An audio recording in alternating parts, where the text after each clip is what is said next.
오늘 말씀은 우리가 잘 알고 있는 사건 중에 하나입니다. 다윗이 자신이 왕위에 등극하게 되고 이후에 다윗이 하나님의 이 언약궤를 이 다윗성으로 옮기는 과정을 그리고 있는 사건입니다. 다윗은 하나님의 궤를 자신의 왕위로 있는 그 자리, 그곳으로 옮기기 위해서 정예의 군사 3만 명을 이끌고 지난 반세기 동안 이스라엘에서 떠나 있던 언약궤를 찾아오기 위해 바알레 유다에 있는 아비나답의 집을 찾아갑니다. 오늘 본문 사건, 이 한 사건을 기록하면서 이 성경을 기록한 저자는요, 이 하나의 사건 속에 여러 가지 사건들과 맞물리면서 그 여러 가지 사건들을 또 떠오르게 만듭니다.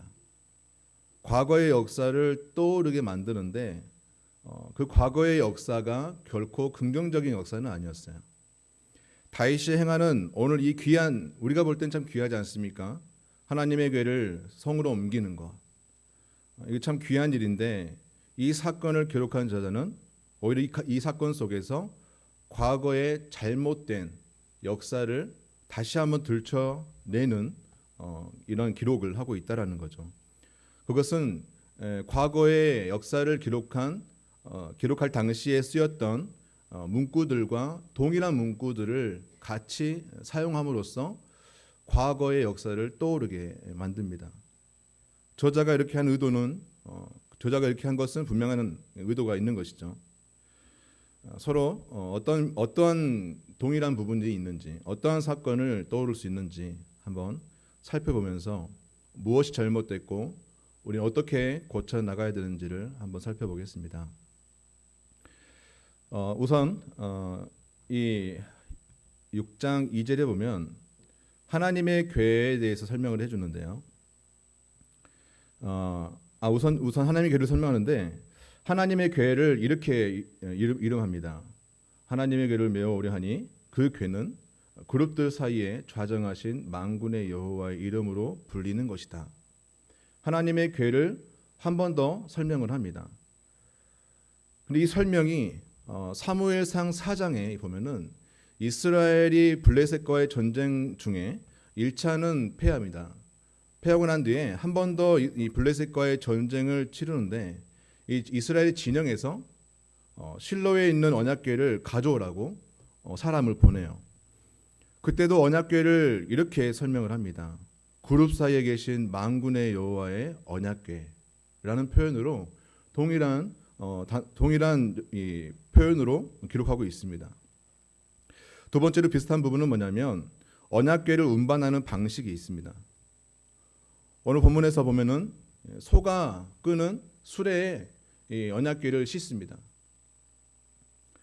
그런데 이 언약궤가 이와 동일하게 운반된 이 사건이 있죠. 하나님의 언약궤가 소가 끄는 수레에 실어서 운반되었던 사건이 있어요. 그건 무엇이죠?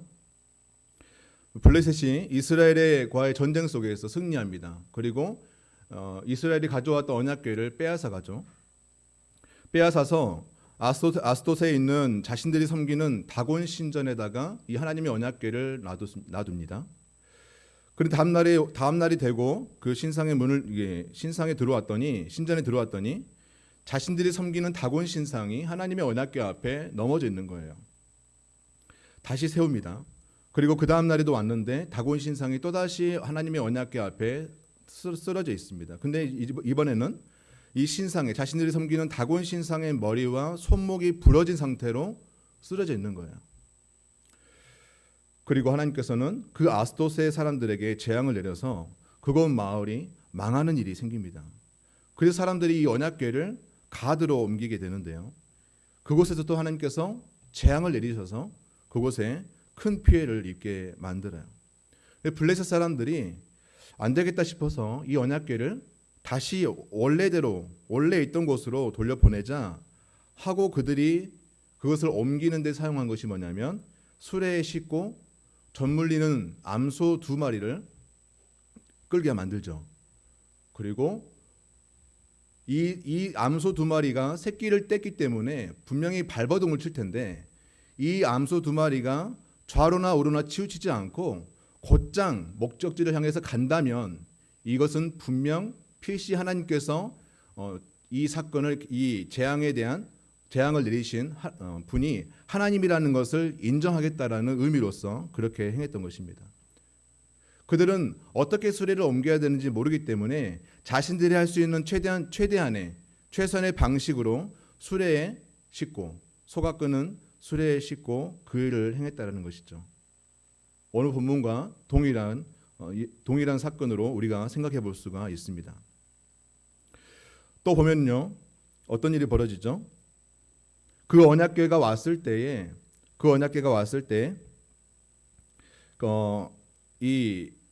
현재 오늘 본문 말씀 보면은 언약궤가 나곤 타작 마당에 이르렀을 때에 이 소가 발버둥을 치자 언약궤가 넘어 떨어지려고 합니다. 그때 누가 나서죠? 우사가 급하게 그것을 막기 위해서 손을 갖다 댑니다. 그런데 어떤 일이 벌어집니까? 죽어요. 그 자리에서 죽게 됩니다. 하나님이 쳐서 죽었다라고 설명하고 있습니다. 과거에도 하나님의 언약궤가 왔을 때에 그 언약궤를 만져서는 안 될 사람들이 그 언약궤를 들여다보게 돼요. 들여다봤을 때에 하나님께서는 많은 사람들이 그 일로 인해서 죽게 되는 그런 사건이 성경에서도 기록이 됩니다.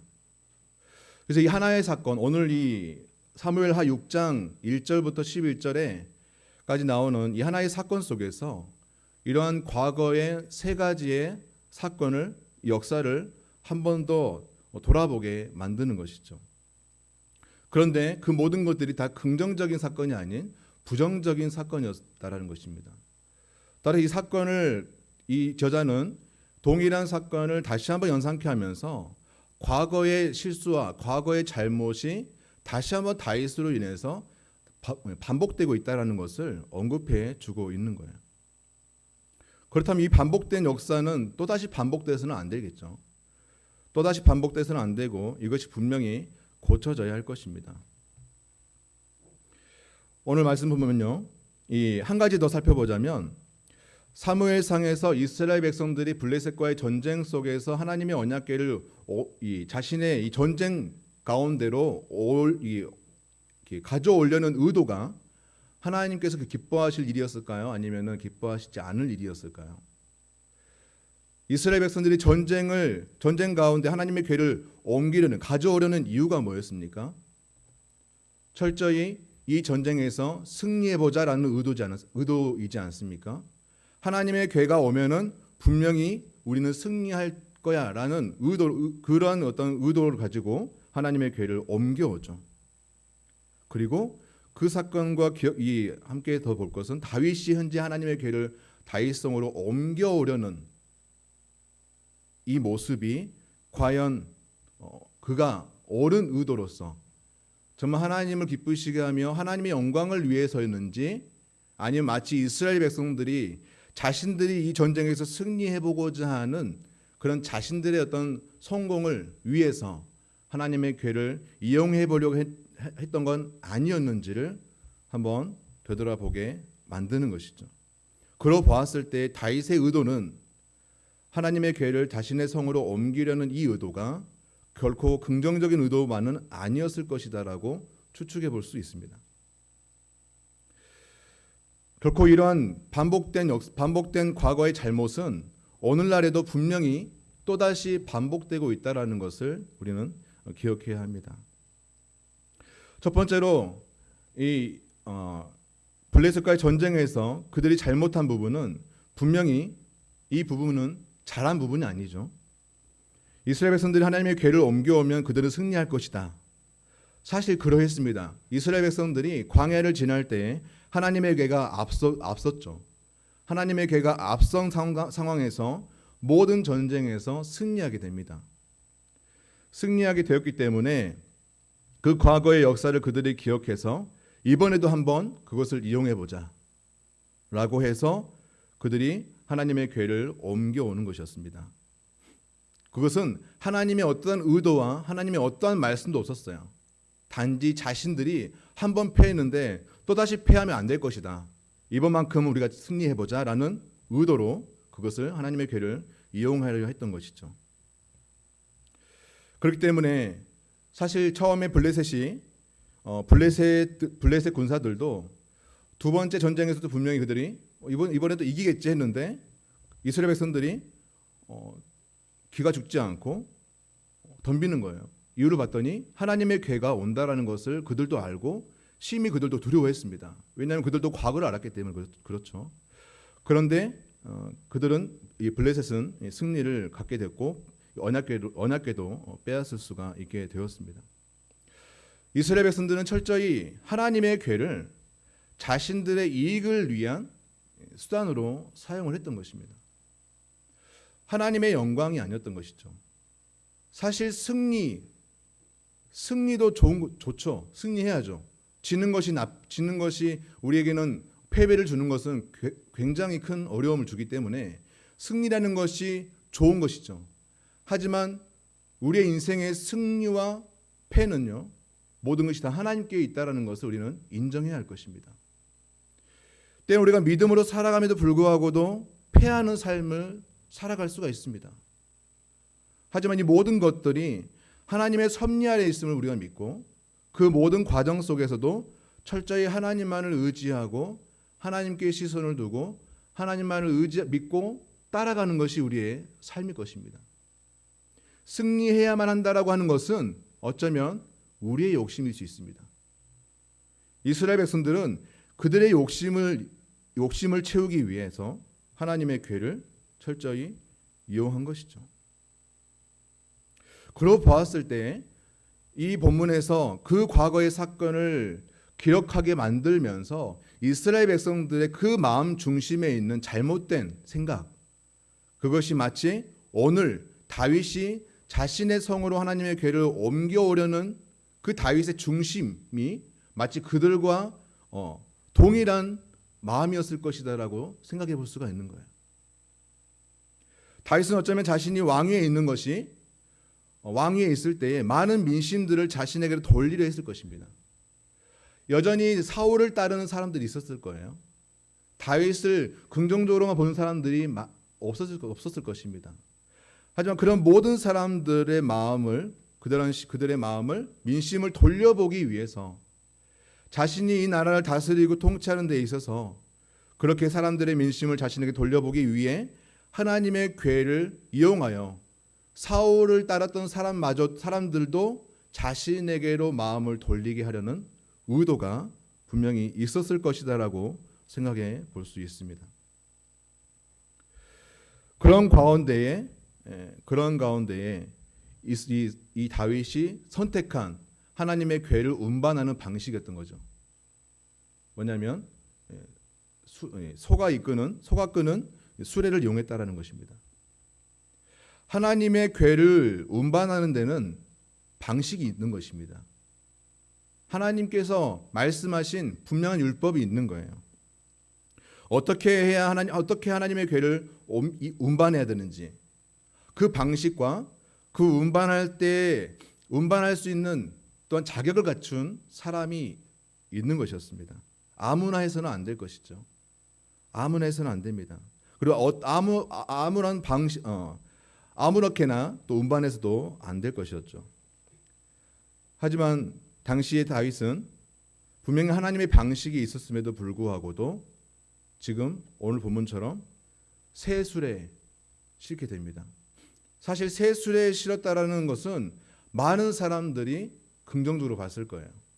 당시의 최고의 방식이었을 것입니다. 사람들의 호응을 살 만한 최고의 방법이었을 거예요.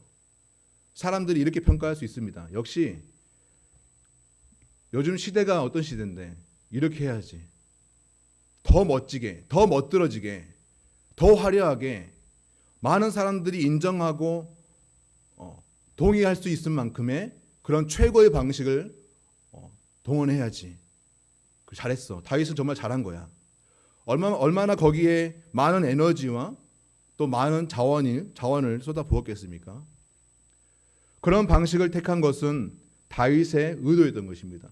다윗의 마음이 있던 것이었어요. 사람들로 하여금 좋게 보게 하고 사람들로 하여금 호응을 얻게 만들려는 다윗의 의도가 분명히 거기에 담겨져 있었을 것입니다. 하지만 그것은 하나님의 방식이 아니었던 것이죠. 하나님의 방법이 아니었던 것입니다. 하나님의 방법은 저는 이렇게 이야기를 합니다. 우리의 신앙은 아날로그적인 신앙이 더 성경적인 방식이 가능성이 크다.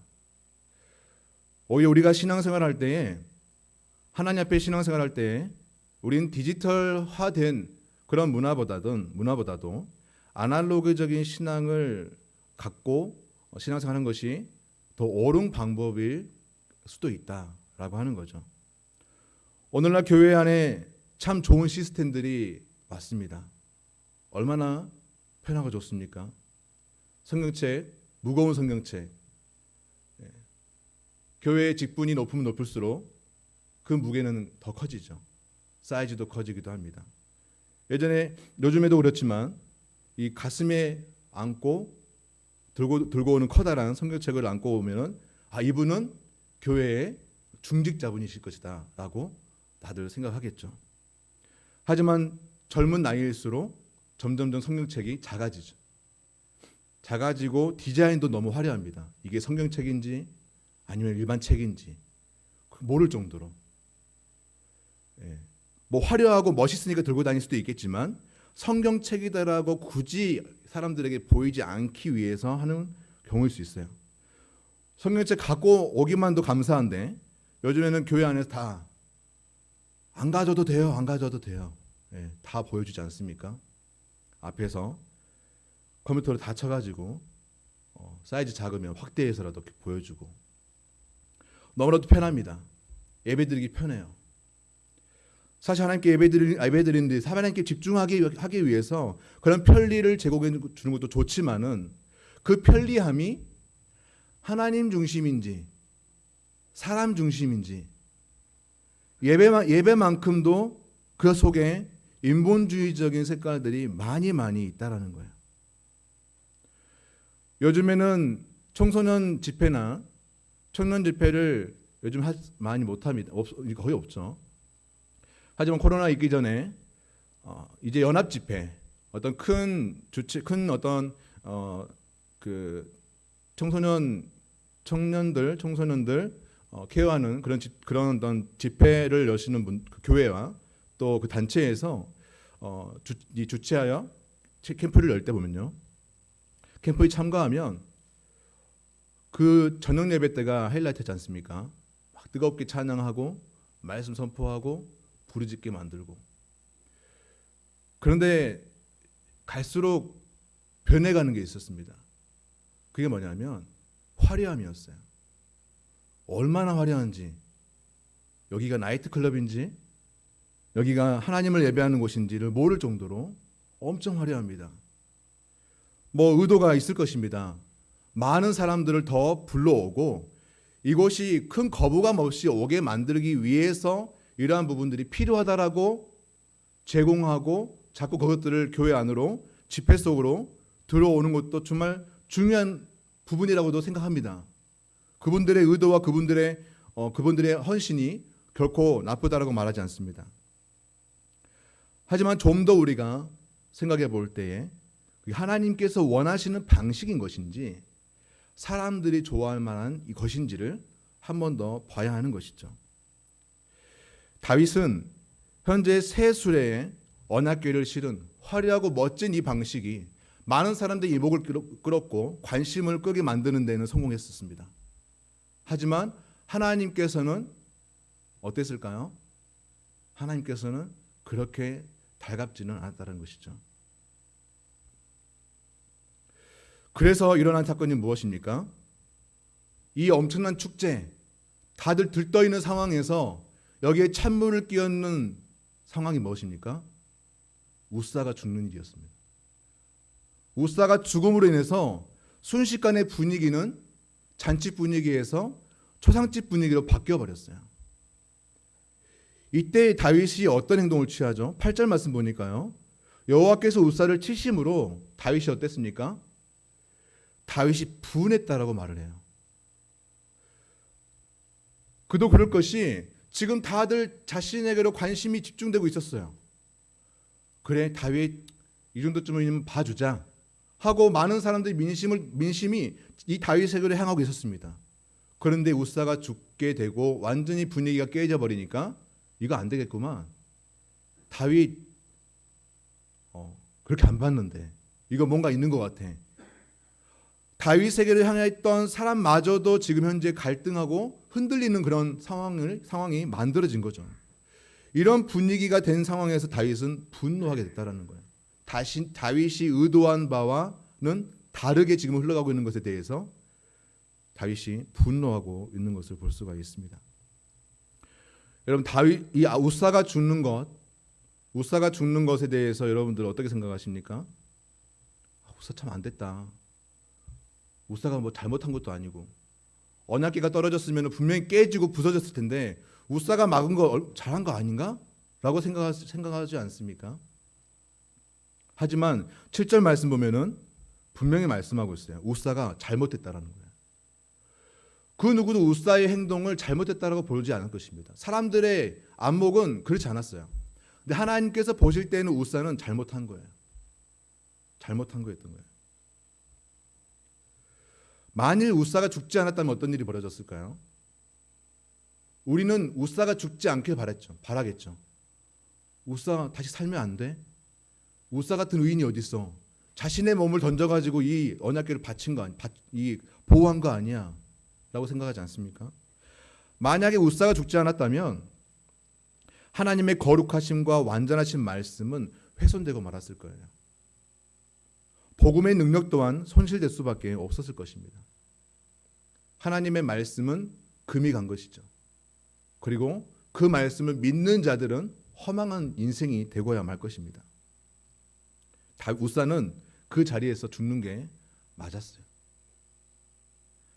하나님의 행하심은 한치의 오차도 없으십니다. 하나님은 실수하지 않으시며 하나님은 완전하신 분이라는 것을 우리가 알아야 할 것입니다. 이 일 이후에 이 하나님의 언약궤가 어떻게 됩니까? 하나님의 언약궤가 오베데돔의 집으로 옮겨지게 됩니다. 오베데돔에 옮겨지게 됐을 때에 이 하나님의 언약궤가 오베데돔에 옮겨졌는데요. 오베데돔에 옮겨지고 난 뒤에 이 오베데돔의 집에 석 달 동안 있었는데 그 오베데돔과 그의 온 집에 복이 임했다라고 성경은 기록하고 있어요.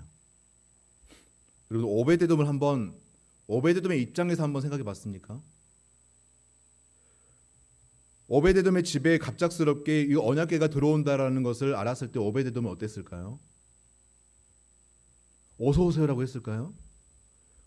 와, 우리 집에 오는구나 기뻐했을까요? 방금 전에 무슨 일이 일어났었죠? 우사가 죽었어요. 이 언약궤로 인해서 사람이 죽어버렸어요. 많은 사람들이 지금 언약궤를 가까이 하려 하지 않아요. 나에게 어떠한 피해가 또 올지 모르기 때문에. 그런데 오베데돔의 집에 옮겨지게 됩니다. 어떻게 해서 오베데돔의 집에 옮겨졌는지는 잘 알 수가 없습니다. 오베데돔의 집이 바로 근처에 있었는지 아니면 그 지역에서 하나님의 율법을 잘 지킨 사람 중에 한 사람이었는지는 모르겠지만 오베데돔의 집에 이 언약궤가 불쑥 들어오게 된 것이죠. 오베데돔은 그것을 거부할 수 없었어요. 왕의 명령이었기 때문에 그것을 거부할 수 없었습니다. 그리고 정작 오베데돔의 집에 이 언약궤가 들어왔을 때에 이 언약궤를 또 함부로 방치할 수도 없었어요. 위험한 물건이라고 저 방구석 위에 처박아 둘 수도 없는 것이었습니다. 왜냐하면 하나님의 임재를 상징하는 언약궤이기 때문이죠. 그렇다고 해서 우리가 함부로 또 만지거나 함부로 대해서도 안 될 거예요. 왜냐하면 방금 전까지 함부로 대했던 이 우사가 죽게 된 것을 그도 알았기 때문인 것입니다. 오베데돔은 결코 그것이 기쁜 일이 아니었을 것입니다. 그 오베데돔의 집에 언약궤가 들어옴으로써 자신에게 또 어떤 어려움이나 큰 피해를 받을지 모르는 상황이었던 것이죠. 혹시 우리 집안 사람 중에 또다시 누군가 죽게 되진 않을지, 혹시 그 어려움이, 그 피해가 자기에게로 오진 않을지에 대한 두려움과 떨림, 걱정이 이 오베데돔 마음 가운데 분명히 있었을 것입니다. 그렇지만 이 오베데돔은 그것을 거부할 수 없는 것이었기 때문에 우선적으로 자신의 집으로 들어왔습니다. 그리고 난 뒤에 오베데돔은 결코 이것을 그냥 방치하거나 아무것도 아닌 것처럼 여기며 살 수는 없었어요. 자기 집으로 들어온 이상, 그 집안에 이 언약궤가 있는 이상, 이 오베데돔의 그의 생각과 그의 삶은 보통의 이전과의 삶과 동일한 삶으로 마치 살 수는 없었을 것입니다. 이 언약궤를 내가 어떻게 해야 될지, 이 언약궤가 우리 집에 왔는데 왜 이러한 일이 일어나게 됐고, 이 언약궤를 내가 가지고 있는 동안에 나는 어떻게 해야 될지에 대해서 분명히 그는 고민하고, 어쩌면 그는 하나님의 이 율법서를 보면서 이 언약궤를 어떻게 또 대해야 되고, 그가 이 언약궤를 우리는 어떤 마음으로 이 집에 있는 동안에 그는 어떻게 살아야 되는지를 분명히 한 번 더 고민하고, 그 언약궤 앞에서의 거룩한 삶을 살기를 부단히 몸부림쳤을 것입니다. 잘못 행했다가는 죽을 수도 있으니까요. 그리고 그와 더불어서 자신들의 가족들, 또 자신들의 집에 있는 모든 종들, 모든 사람들에게 당부했을 것입니다. 함부로 해서는 안 될 것이고, 또 이 언약궤가 집안에서만 범죄하지 않으면 된다, 이것도 아니죠. 집 밖에서 범죄하여 죄가 있는 상태로 들어오는 그것도 문제가 될 수 있습니다. 그래서 그의 모든 삶, 그의 가족의 모든 삶은 이 언약궤가 들어오고 난 이후부터 다른 삶, 변화된 삶을 살아갈 수밖에 없었을 것입니다. 철저히 하나님의 말씀에 의해서 그는 모든 행실을 다시 한번 말씀에 비추어서 자신의 행동과 모든 삶을 바꾸고, 자신의 모든 생각도 바꾸고, 그러면서 그 언약궤 앞에서 거룩한 삶을 살기를 더욱더 힘썼을 것입니다. 그래서 오베데돔의 집에 임했을 때에 석 달 동안에 하나님께서 그에게 복을 주신 것이 그냥 주신 것이 결코 아니라는 것이죠. 다윗은 언약궤를 자신의 성으로 옮겨오는 과정을 철저히 하나님의 말씀대로가 아니라 자신의 생각대로 옮겼던 거예요. 그로 인해서 그가 하는 모든 일에 다 하나님께서 차단하신 것이죠. 우사를 죽게 만들고 모든 분위기를, 초상집의 분위기를 만들어버리고 이 다윗의 마음도 무너지게 만들었습니다. 하나님의 말씀대로 행하지 않으면 이러한 저주와 이러한 하나님의 심판이 있음을 다윗으로 하여금 분명히 깨닫게 하셨을 것입니다. 또한 오베데돔의 집에 임하면서 오베데돔의 집에 어떻게 그의 집에 복이 임했는지를 다윗으로 하여금 분명히 깨닫게 하셨을 것입니다. 내 마음대로, 내 생각대로 하는 것이 아니라 철저히 하나님의 말씀대로, 하나님의 방식대로 행했을 때에 비로소 하나님께로부터 복을 받는 것이구나 라는 것을 다윗으로 하여금 깨닫게 하시기 위해서 하나님께서는 오베데돔의 집에 언약궤가 있게 하였고, 오베데돔의 집에 하나님께서는 복을 허락하셨을 것입니다. 오늘날 우리가 살아가면서 우리는 혹시 하나님께 하는 우리의 모든 행실이 혹시 하나님 중심으로, 하나님께서 원하시고 기뻐하시는 방법으로 하고 있는지, 아니면 내가 원하는, 내게 만족이 되는, 또 사람들에게 잘 보이게 하려는 의도로서 하는 것이 아닌지 우리는 돌아보고, 하나님의 방식으로 하는 것이 비록 초라하고 별 볼 일 없어 보이고, 이렇게 하면 사람들이 동의하지 않을 텐데요, 이렇게 하면 민심이 내게로 돌아오지 않을 텐데요 라고 하더라도 하나님의 시선과 하나님의 마음을 사기 위해 우리는 하나님의 방법을 택하여 하나님의 방식으로 우리는 살아가야 할 것입니다. 우리가 하나님께 드리는 이 예배도 나를 위해서가 아니라 하나님의 영광을 위해서 우리 예배가 드려져야 할 것이고, 우리의 모든 거룩한 행실들이, 모든 것들이 다 하나님의 영광을 위해서 하나님께서 기뻐하시는 방법으로 우리가 행해야 할 것입니다. 혹시 우리가 드리는 이 예배도, 우리가 하는 우리의 모든 헌신과 봉사도, 우리의 열정도 하나님의 말씀의 근거로 되어진 것인지, 아니면 그냥 나의 열정이고 나의 기분이고 세상적인 방법인지를 우리는 돌아보면서 우리는 하나님의 방식을 택하고 하나님의 방법으로 나아가야 할 것입니다.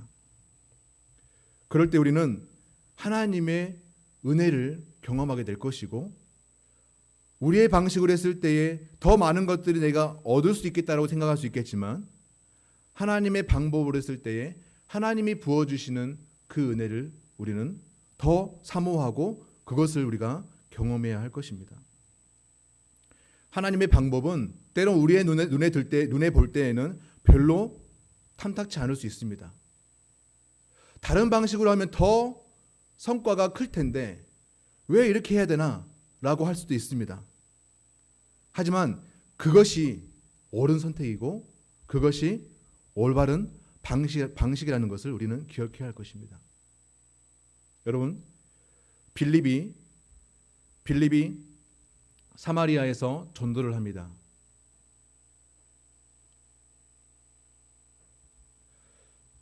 이 교회에 대한 핍박으로 인해서 스데반 집사의 핍박에 의해서 뿔뿔이 흩어짐과 함께 다들 이제는 그리스도의 십자가와 부활이 잠잠해질 줄 알았어요. 그런데 빌립이 사마리아로 피신하게 됩니다. 하지만 그 속에 있는 성령께서는 멈추지 아니하시고 빌립으로 하여금 전도하게 만들었어요. 사마리아에서 전도했을 때 어떤 일이 벌어집니까? 복음을 전하면 사람들이 다 받아들이는 거예요. 믿는 자들이 여기서 엄청나게 밀려오는 것입니다. 그래서 전도할 자들이 부족할 만큼 엄청난 부흥이 막 일어나게 돼요. 그런데 성령께서는 빌립으로 하여금 어떤 마음을 주십니까? 광야로 가라고 말씀하세요. 광야로 가면은 우리의 생각은 거기에 더 많은 사람들이 예비되어 있나 보구나라고 생각할 수 있겠죠. 그 갑니다. 무슨 일인지 모르고 가요. 근데 허허벌판이에요. 아무도 없어요. 근데 거기에 한 사람이 지나갑니다. 에티오피아의 네시가, 그 한 명이 예루살렘에서 예배를 온전히 들었는지 안 들었는지 모르지만 다시 고국으로 돌아가는 길에 이 빌립이 그 사람을 만나게 되고, 그 네시가 이사야서를 읽고 있는 상황을 보게 되죠. 그리고 이것을 깨닫느냐라고 이 빌립이 묻고 그것을 해석해 줍니다. 그리고 그가 바로 예수 그리스도라는 것을 복음을 알려주고 그에게 물이 있는 곳을 지나갈 때 세례를 베푸게 됩니다. 우리 인간적인 생각은 지금 사마리아에서 이 시간에 복음을 전했다면 수도 없이 많은 사람들이 복음을 듣고 돌아왔을 텐데, 엄청난 성과를 거두었을 텐데, 지금 시간 낭비지 않습니까? 에너지 낭비지 않습니까? 그 한 사람 구원하고자 이게 온다라는 것이 우리의 생각은 그러지 않습니까? 근데 하나님의 방법은 그게 아니라는 거예요. 빌립은 오직 하나님의 말씀을 따라서 성령의 이끄신 대로 순종한 것입니다. 그것이 내가 생각하는 그 어떠한 성과보다도, 어떠한 결과보다도 가장 위대하고 큰 일이라는 것을 우리는 기억해야 할 것입니다. 오늘날 우리가 살아가는 가운데에서 우리는 하나님의 방법을 택하는 것이 가장 지혜로운 방법입니다.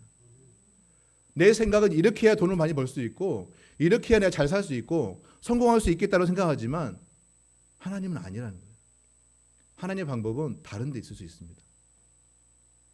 우리의 시선과 우리의 관심을 사람이 아니라 우리는 하나님께 관심을 두고 하나님께 시선을 두고 하나님의 낯을 살피면서 하나님은 어떻게 할까요?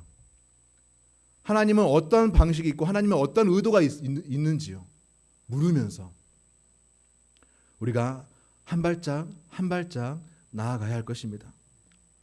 하나님의 말씀대로 살아갈 때 비로소 오베데돔의 집에, 오베데돔과 그의 온 집에 복이 임한 것처럼 하나님이 부어주시는 놀라운 복이 하나님의 말씀대로 살아가시는 저와 여러분들에게 임하게 될 줄 믿습니다.